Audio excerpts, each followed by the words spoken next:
ചേക്കുട്ടി ചേരുന്നു. മാധ്യമപ്രവർത്തകൻ ശ്രീ ചേക്കുട്ടി, താങ്കൾ ഈ പ്രതിസന്ധിയെ, കോൺഗ്രസിന്റെ നിലവിലെ സാഹചര്യത്തെ താങ്കൾ എങ്ങനെയാണ് കാണുന്നത്? കോൺഗ്രസിനകത്ത് അങ്ങനെ ഒരു സാഹചര്യമില്ല. ഒരു BJPയും CPMഉം കോൺഗ്രസിനെ ഒരു പ്രതിസന്ധിയിലേക്ക് എത്തിക്കാനുള്ള ശ്രമം നടത്തുന്നുണ്ട്. അത് തീർച്ചയായും ശരിയാണ്. കാരണം ഈ രണ്ട് കക്ഷികളും കോൺഗ്രസ് മുക്ത ഭാരതം വേണം എന്ന് ആഗ്രഹിക്കുന്ന കക്ഷികളാണ്. അപ്പൊ സ്വാഭാവികമായിട്ടും ഇന്ത്യൻ ദേശീയ രാഷ്ട്രീയത്തിൽ കോൺഗ്രസിനെ ഏതെങ്കിലും നിലയ്ക്ക് പ്രതിക്കൂട്ടിലാക്കാൻ, അവരെ പ്രതിസന്ധിയിലാക്കാനുള്ള ശ്രമങ്ങൾ അവർ നടത്തുന്നുണ്ട്. അതിനു വേണ്ടിയിട്ട് ഈ അയോധ്യയിലെ ഈ ക്ഷേത്രത്തിന്റെ ഇതുമായിട്ട് ബന്ധപ്പെട്ടുള്ള കത്ത് കൊടുത്തതിന്റെ പേരിൽ ഇപ്പൊ ഒരു പ്രചാരവേല നടത്തുന്നുണ്ട്. ശരിയാണ്. അത് പക്ഷേ യഥാർത്ഥത്തില് ജനങ്ങൾ അത് അർഹിക്കുന്ന പുച്ഛത്തോടു കൂടി തള്ളിക്കളയുന്ന എനിക്ക് തോന്നുന്നു. കാരണം അങ്ങനെ ഒരു വിഷയമില്ല. കോൺഗ്രസിന് ഒരു കത്ത് കിട്ടിയിട്ടുണ്ട്.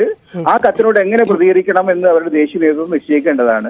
ആ വിഷയത്തിൽ അവർ പോകുന്നതിൽ എന്തെങ്കിലും കുഴപ്പമുണ്ടെന്ന് എനിക്ക് തോന്നുന്നില്ല. പക്ഷെ അവിടെ ഒരു കുഴപ്പം തോന്നുന്നത്, നമുക്കറിയാം രാജ്യത്തെ ഏറ്റവും വലിയ സെക്യുലർ പാർട്ടിയാണ് കോൺഗ്രസ്. കോൺഗ്രസ് ആ ക്ഷണം, അതായത് അയോധ്യ രാമക്ഷേത്രത്തിന്റെ ക്ഷണം കോൺഗ്രസ് സ്വീകരിച്ചു എന്നത് ഒരു ആഘാതമല്ലേ? അത് പ്രവർത്തകരിൽ പോലും പ്രശ്നം ഉണ്ടാക്കുന്ന കാര്യമല്ലേ?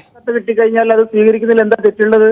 സുപ്രീം കോടതി ഒരു വിധി വന്നിട്ടുണ്ട്. സുപ്രീം കോടതി വിധിയുടെ അടിസ്ഥാനത്തിൽ ഈ രാമക്ഷേത്ര ട്രസ്റ്റിന് കിട്ടിയ സ്ഥലത്താണ് ഇവിടെ ഇപ്പൊ അമ്പലം പണിയുന്നത്. ആ പള്ളി പണിയിൽ വേറൊരു വിഷയം, പള്ളിയുടെ തകർക്കലുമായിട്ട് ബന്ധപ്പെട്ട ഒരു ക്രിമിനൽ ആക്ടിവിറ്റിയാണ്. അതിന്റെ കേസ് വേറെ നടക്കുന്നുണ്ട്. ഭൂമിയുമായിട്ട് ബന്ധപ്പെട്ട വിഷയത്തിൽ സുപ്രീം കോടതി വിധി വന്നിട്ടുണ്ട്. ആ വിധിയുടെ അടിസ്ഥാനത്തിൽ ഒരു ട്രസ്റ്റാണ് നടത്തുന്നത്. അതിന്റെ കത്ത് പലർക്കും കിട്ടിയിട്ടുണ്ട്, കോൺഗ്രസിനും കിട്ടിയിട്ടുണ്ട്. കോൺഗ്രസ് പോവുകയോ പോവാതിരിക്കുകയോ, കോൺഗ്രസിന് വിശ്വാസികൾ ഉള്ളതുകൊണ്ട് പോകും എന്നാണ് ഞാൻ കരുതുന്നത്. അതിനകത്ത് എന്ത് വിഷയമുള്ളത് എനിക്ക് മനസ്സിലാവുന്നില്ല. കാരണം രാജ്യത്ത് ഒരു ക്ഷേത്രം നിർമ്മിക്കുന്ന സമയത്ത് അവിടേക്ക് ക്ഷണം വന്നു കഴിഞ്ഞാൽ പോകുന്നതിന് എന്താ തെറ്റുള്ളത്? നേരത്തെ പള്ളി തകർത്തു എന്നുള്ളത് ശരിയാണ്. പള്ളി തകർത്തതിന് കേസ് നടക്കുന്നുണ്ട്. അതുമായിട്ട് ബന്ധപ്പെട്ട ആളുകളെ ചിലർക്ക് ക്ഷണക്കത്ത് കിട്ടിയിട്ടില്ല എന്ന് ഞാൻ മനസ്സിലാക്കുന്നു. ഈ കേസ് നടക്കുന്നു എന്ന് പറഞ്ഞത് ആ സ്ഥലത്ത് നീതിന്യായ വ്യവസ്ഥ എല്ലാ ന്യായവും നീതിയും ഒക്കെ നിഷേധിച്ചുകൊണ്ട് ക്ഷേത്രം പണിയാൻ അനുമതി നൽകി എന്നതിനപ്പുറത്തേക്ക് അത്രയും കാലം അവിടെ സുപ്രീം കോടതി വിധിയെക്കുറിച്ച് നിങ്ങളുടെ കാഴ്ചപ്പാട് അതാണോ? ഇന്ത്യയിലുള്ള സുപ്രീം കോടതി നൽകിയിരിക്കുന്ന ഒരു കൃത്യമായിട്ടുള്ള വിധി അത് ന്യായവും നീതിയും ഇല്ലാത്തൊരു വിധിയാണെന്ന് നിങ്ങൾക്ക് അഭിപ്രായമുണ്ടോ? നിങ്ങളുടെ ചാനലിൽ അഭിപ്രായമുണ്ടോ? അത് എനിക്ക് അഭിപ്രായമില്ല കേട്ടോ.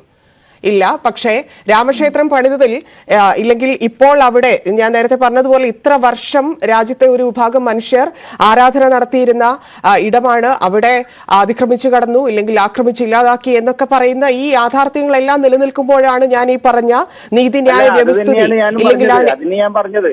നിങ്ങള് വിഷയം രണ്ടും രണ്ടാണെന്ന് ഞാൻ പറഞ്ഞത്.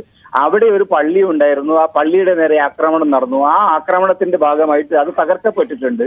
ആ വിഷയം ഒരു ക്രിമിനൽ കേസാണ്. ആ ക്രിമിനൽ കേസ് ബന്ധപ്പെട്ട നിരവധി പ്രതികളുണ്ട്. അതേ സമയത്ത് ആ ഭൂമിയെക്കുറിച്ചുള്ള തർക്കം ഇന്നും ഇന്നലെയും തുടങ്ങിയതല്ല. BJPക്കാരെ തുടങ്ങിയ തർക്കമല്ല അത്. 1860 മുതൽ, അതായത് ബ്രിട്ടീഷ് ഭരണകാലം മുതൽ അവിടെ ഒരു തർക്കം നിലനിൽക്കുന്നുണ്ട്. അങ്ങനെയാണ് ആ പ്രദേശത്ത് അത് രണ്ടായിട്ട് മാറ്റുകയും അത് ഒരു വേലി കെട്ടിയിട്ട് ബ്രിട്ടീഷുകാരുടെ കാലത്താണ് തിരിച്ചിരിക്കുന്നത്. പിന്നീട് അത് കുറെ കാലം പൂട്ടിയിട്ടു. 49 വീണ്ടും അവിടെ ഒരു വിഗ്രഹം വന്നു. വിഗ്രഹം വന്നതിന് ശേഷം വീണ്ടും പൂട്ടിയിട്ടു. 86 തുറന്നു കൊടുത്തു. ഇങ്ങനെ ഒരു ദീർഘ ചരിത്രമുണ്ട്. അന്നൊന്നും BJP ഇല്ല ഈ നാട്ടില്. BJP ഉണ്ടാവുന്നതിനും RSS ഉണ്ടാവുന്നതിനും മുമ്പാണ് ഈ തർക്കം വരുന്നത്. അതുകൊണ്ട് അങ്ങനെ ദീർഘമായിട്ടുള്ള ചരിത്രമുള്ള ഒരു തർക്കത്തിനകത്ത് ഇപ്പൊ ഒരു കോടതി ഒരു അന്തിമ പരിഹാരം ഉണ്ടാക്കിയതിനു ശേഷം ആ പരിഹാരത്തിന്റെ ഭാഗമായിട്ട് നിൽക്കാനുള്ള ബാധ്യത എല്ലാവർക്കും ഉണ്ട്, മാധ്യമങ്ങൾക്കും ഉണ്ടെന്ന് ഞാൻ കരുതുന്നത്. അതുകൊണ്ട് തന്നെ ഒരുപാട് വൈരുദ്ധ്യങ്ങൾ നിറഞ്ഞ വിധികളും നമ്മൾ കണ്ടിട്ടുള്ളത് കൊണ്ടായിരിക്കും എന്റെ ഭാഗത്തു നിന്ന് അങ്ങനെ ഉണ്ടായത്. നന്ദി ശ്രീ NP ചേക്കുട്ടി പ്രതികരിച്ചതിന്.